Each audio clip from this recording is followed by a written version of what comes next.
Are Washington charter schools helping students, especially those who are at risk and underserved? According to a recently released state performance audit, the answer is yes. So let's take a closer look at the data from 4 local charter schools. What's working and what's not? Clearly positive. That's the conclusion the state auditor reached after evaluating 4 Washington charter schools to see if the system is working. Catalyst Public Schools, Pinnacles Prep, Rainier Prep, and Innovation High School are publicly funded, privately run charter schools serving at-risk kids. Many of these kids are learning English for the first time. They may be experiencing homelessness or have special needs. Charter schools are a fairly new concept here in Washington. They were given the green light back in 2012, with the first charter school opening 2 years later.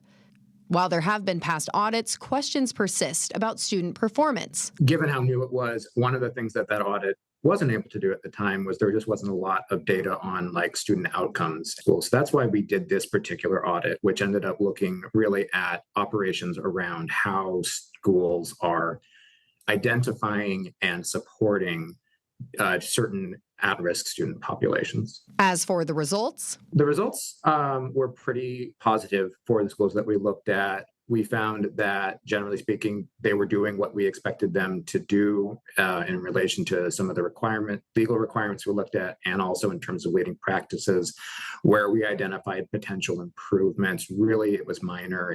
On the Washington State Charter Schools Association website, it says their schools are more flexible than traditional public schools.